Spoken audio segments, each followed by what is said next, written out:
Welcome back to the deep dive. Today we're going to be diving deep into pKa and pKc. Nice. Specifically, how these enzymes recognize their substrates, Okay. how pKa is regulated, and some key differences between them. Yeah. It's like unlocking the secrets of how our cells make decisions. You hit the nail on the head. pKa and pKc, they're key players in cellular signaling. Yeah. Their specificity, Okay. knowing exactly which molecules to act on, is crucial for everything from metabolism to memory. Okay, so to help us understand all this, Yes. you sent over a bunch of research articles Yes. on cannabinoids. Right. Now, I know what you're thinking. Uh-huh. What do cannabinoids have to do with this? But bear with me, because these sources actually offer some cool parallels Yeah. to how pPA and pKc work. That's what I find so fascinating about this deep dive. The research shows that cannabinoid receptors, just like our enzymes of the day, Okay. are incredibly picky about which molecules they bind to. It all comes down to their intricate 3D structures. It's like a lock and key, right? Yes. Only the perfectly shaped molecule can fit and trigger a response. Exactly. And the research even talks about scientists creating receptor chimeras. Yes. Basically, they're mixing and matching parts of these receptors to see how it affects what binds to them. Exactly. And those studies highlight how even tiny changes in the receptor's shape can dramatically alter its function. Wow. That's why pKa and pKc also have these unique binding sites, Right. ensuring they only interact with their intended targets. So it's not just a random free-for-all inside our cells. Nope. These enzymes have very specific Gantz partners, so to speak. I like that analogy. But the source also mentions that pKa doesn't just float around freely doing its thing. Right. It's actually held inactive until it gets the signal to go. It's true. pKa is usually bound to these regulatory proteins. Okay. Imagine them like chaperones keeping pKa from acting out of turn. Okay, I'm picturing pKa sitting there all dressed up for the molecular party. Nah. But it can't hit the dance floor until the chaperone says so. I like that. And these chaperones, or regulatory proteins, they're incredibly important. They physically block pKa's active site, Okay. the spot where it would normally interact with its target molecules. So it's like putting a lid on a pot, keeping all the good stuff from bubbling over until the time is right. Precisely. Yeah. Only when a specific signal, Okay. often a molecule called CAMP, comes along, does the lid come off. CAMP binds to the regulatory protein, causing it to change shape and release pKa. Ah, so it's not just a passive block. It's a dynamic process that carefully controls when pKa can do its job. Exactly. But why all this fuss? Why is it so important to keep pKa under such tight control? Well, think of it this way. pKa is involved in a vast array of cellular processes. Everything from breaking down glucose for energy to forming long-term memories. Wow. So if pKa was constantly active, our cells would be in a state of chaos. Yes. Everything happening at once with no coordination. Exactly. That's why this intricate regulation is so crucial. Right. It ensures that pKa only springs into action when needed, Yeah. allowing our cells to function smoothly and efficiently. It's like a finely tuned orchestra with pKa as one of the key instruments playing its part perfectly at the right moment. That's a great analogy. Now, while both pKa and pKc are protein kinases, they have their own unique personalities, so to speak. Okay. They differ in size, where they hang out in the cell, and even how they're produced. Okay, so let's dive into those differences. What can you tell us about pKa versus pKc based on these sources? Well, for starters, pKa is a bit of a homebody. It's often found chilling in the cytoplasm, the jelly-like substance that fills the cell, but it can be called upon to move to specific locations, depending on the task at hand. So it's like a mobile unit ready to deploy wherever it's needed. Exactly. pKc, on the other hand, is more of a social butterfly. Okay. It likes to hang out near the cell membrane, the outer boundary of the cell. Ah, so they're not necessarily bumping into each other all the time, since they often occupy different spaces within the cell. That's right. And their production pathways are also distinct. Yeah. pKa is generally produced continuously, with its activity controlled by those regulatory proteins we discussed earlier. So it's like having a standing army always ready to be mobilized, but held in check until the call to action comes? Exactly. pKc, however, is more of a specialist. Okay. Its production can be triggered by specific signals, like the presence of certain lipids, fatty molecules that play various roles in the cell. So it's like calling in the special forces when a specific situation arises. Precisely.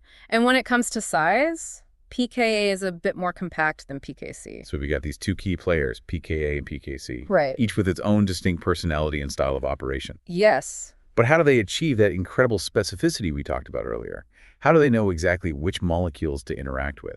Let's unpack that in part 2 after a quick break. Sounds good. Welcome back. It's fascinating to consider that both PKA and PKC, they achieve their specificity through the same fundamental principle as those cannabinoid receptors we mentioned. Yeah. They're intricate three-dimensional structures. Okay, so we've talked about the lock and key idea, but I'm ready to go even deeper into the keyhole, so to speak. Okay. What exactly makes these binding sites so specific? Well, picture the active site of each enzyme as a tiny, incredibly complex pocket. Okay. This pocket is lined with specific amino acid residues, the building blocks of proteins each strategically positioned. So it's not just an empty space, it's got all these little molecular fingers reaching out. Exactly. And each of these residues has different properties. Oh. Some might be positively charged, some negatively charged. Right. Some are hydrophobic, meaning they repel water, while others are hydrophilic, attracting water. So it's like a complex three-dimensional landscape within this tiny pocket. Oh. Precisely. And for a substrate molecule to bind it needs to have the perfect complementary shape and charge distribution to fit snugly into this landscape. So it's not just about fitting in, it's about forming the right kinds of interactions with those amino acid residues. You got it. These interactions can include hydrogen bonds, ionic interactions, and van der Waals forces, all contributing to the strength and specificity of the binding.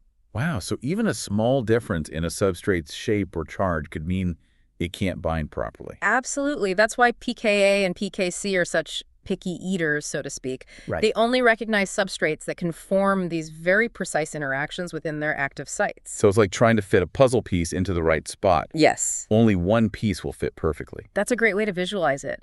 Now, remember how we talked about those regulatory proteins that keep PKA in check? Yeah. We know they bind to PKA, but how do they actually block its activity? Yeah, that's always puzzled me. I mean, how does a protein essentially turn another protein off? Well, it all goes back to that active site we were just discussing. Okay. These regulatory proteins have a region that's perfectly shaped to fit right into PKA's active site, essentially plugging it up. Oh, so they're like a physical barrier over the active site, preventing any substrates from binding. Exactly. And when KMP arrives, signaling that it's time for PKA to get to work, Yeah. it binds to the regulatory protein, changing its shape and causing it to detach from PKA. So it's like the regulatory protein's acting as a guard at the door. Yeah. And only when KMP shows up with the right credentials can PKA be released to do its job. That's a great analogy. And this whole intricate system highlights how important it is to keep PKA under tight control. The research even shows that when this regulation goes awry, it can lead to some serious problems. Oh, right. The sources did mention that both PKA and PKC are implicated in various diseases, including cancer. Exactly. Uncontrolled activity of either enzyme can disrupt the delicate balance within our cells. Wow. For example, overactive PKA can lead to excessive cell growth and proliferation, a hallmark of cancer. So too much of a good thing can definitely be bad in this case. And I'm guessing researchers are trying to figure out ways to target these enzymes to treat diseases. You're right on the money. There's a lot of interest in developing drugs that can either inhibit or activate PKA and PKC pathways, depending on the disease. So it's like trying to find that perfect key that fits into the enzyme's active site and either jams the lock or unlocks it, depending on what's needed. Precisely. And the key here is specificity. Right. Scientists want to target only the specific PKA or PKC pathways involved in the disease without disrupting other crucial processes. Right, because as we've discussed, these enzymes are involved in so many different functions throughout the body. Yes. Tampering with the wrong pathway could have some serious unintended consequences. Exactly. But it's not just about targeting the right pathway. Okay. PKA and PKC often exist in multiple isoforms, slightly different versions of the enzyme that have distinct functions and are found in different parts of the body. So it's not just one lock to pick. It's a whole set of very similar but not identical locks. That sounds incredibly challenging. It definitely is. Developing drugs that can target the right isoform with the right level of activity is like navigating a molecular maze. But the potential payoff is huge. Yeah. Right? If we can crack the code of PKA and PKC regulation, we can unlock new treatments for a whole range of diseases. Absolutely. Imagine being able to fine-tune these enzymes' activities to treat cancer, Alzheimer's disease, or even heart disease. Wow. The possibilities are incredibly exciting. But as with any powerful tool, we need to proceed with caution and deep understanding of these complex systems. Well said. This has been an incredible journey into the world of PKA and PKC. We've learned about their incredible specificity, their intricate regulation, and even their potential as therapeutic targets. Right. But I have a feeling we've only scratched the surface. What other intriguing insights can you share with us as we wrap up this deep dive? It really blows my mind to think about all this intricate machinery operating inside our cells every second of every day. We're literally walking, talking ecosystem. I know, right? And to think that just a few decades ago, we knew so little about these amazing enzymes and signaling pathways. It's like we've zoomed in from looking at the whole forest to now examining the individual leaves on the trees, each with its own complex structure and function. That's a great way to put it. And this deep dive has really highlighted how much we've learned, but also how much there's still left to discover. Speaking of new frontiers, the research you sent mentioned some intriguing findings about cannabinoids and their potential impact on PKA and PKC. Yeah. What caught your eye there? Well, one thing that stood out to me is the emerging research on how certain cannabinoids seem to exert anti-inflammatory effects, possibly through modulation of PKA and PKC pathways. Oh, right. I remember reading about that. It's Yeah. like by tweaking the endocannabinoid system, we might be able to indirectly influence these crucial enzymes. Exactly. And this speaks to the interconnectedness of all these signaling pathways within our cells. It's not just isolated systems working independently. It's more like a complex web where tugging on one thread can send ripples throughout the entire structure. So even though our focus today was on PKA and PKC, we're starting to see how they fit into this much larger picture of cellular communication. Absolutely. And that's why research in this area is so critical. We need to carefully map out these connections to understand how different pathways interact and how we can potentially manipulate them for therapeutic purposes. Because, as we've discussed, these enzymes are involved in so many essential functions. Developing safe and effective therapies means understanding not just the individual players, but also how they work together as a team. Couldn't have said it better myself. It's like conducting an orchestra. You need each instrument to play its part perfectly, but you also need them to harmonize to create beautiful music. And sometimes you need to adjust the tempo or bring in a new instrument to change the mood or create a different effect. Exactly. That's the beauty and the challenge of working with these complex cellular systems. Well, on that note, I think we've reached the end of our deep dive into the fascinating world of PKA and PKC. Yeah. We've covered a lot of ground, from the intricate details of their binding sites to their diverse roles in health and disease, and even their potential as therapeutic targets. Absolutely. And I think our listener now has a much deeper appreciation for the incredible complexity and elegance of these molecular machines that keep our cells humming along. For sure. So to our listener, keep exploring, keep asking questions, and never stop marveling at the wonders of biology. And who knows, maybe one day you'll be the one making groundbreaking discoveries in this field. Thanks for joining us on the Deep Dive. We'll see you next time for another exciting journey into the world of science and knowledge.